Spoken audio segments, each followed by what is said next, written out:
CNN, Andy Warhol was such a distinctive figure, cutting across the worlds of art, media and pop culture, that a docuseries about his life could hardly be boring, and the Andy Warhol Diaries isn't. But this 6-part Netflix production does unfold at a languid, almost hypnotic pace, while employing AI technology to create Warhol's voice reading his words from the great beyond, which is as oddly creepy as that sounds.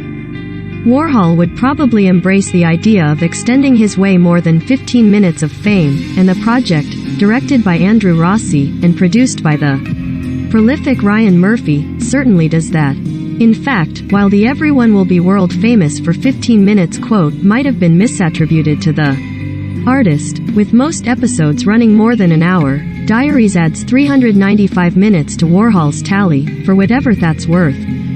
Rossi uses the posthumously published diaries as the program's narrative spine, while darting about in a manner that represents the chaotic times during which Warhol lived, the lives he touched, and the various contradictions associated with him. Straddling cultural spheres, Warhol could popularize Campbell's soup cans or befriend and champion talents like Jean-Michel Basquiat, the subject of an entire episode, turn out cutting-edge movies, as well as pioneering videos for a then-nascent MTV, and still incongruously appear as a guest in mainstream vehicles like Love Boat and Saturday Night Live. Few personalities have possessed such range, and the breadth of Warhol's reach and influence is only rivaled by the name dropping in the diaries, including those who lined up for his celebrity portraits, a list as impressive as it is exhausting. At the same time, Warhol continuously played coy about his own sexuality, sidestepping those questions.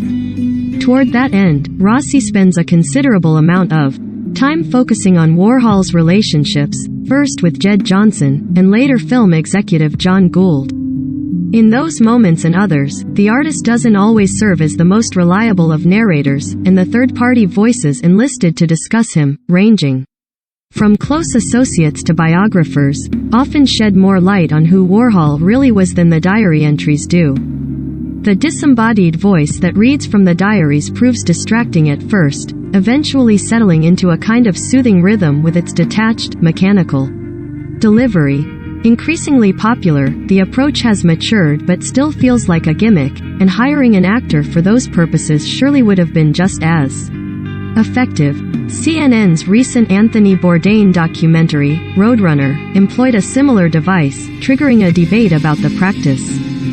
The Andy Warhol Diaries provides ample detail about the artist's life, beginning with his humble origins in Pittsburgh, creating his trademark image and encompassing events like his shooting in 1968 and subsequent fear of hospitals, which played a role in his death in 1987. Yet for all that the series meticulously reveals, it only goes so far in penetrating Warhol's protective shell, and like its subject, alternates between being fascinating and frustrating. Warhol was an extraordinarily public figure who endeavored to maintain a private curtain. The artificial voice revives his words and thoughts, but there are still aspects of the person who dictated them that can only be guessed at, a colorful riddle that even an effort this comprehensive can't entirely decode.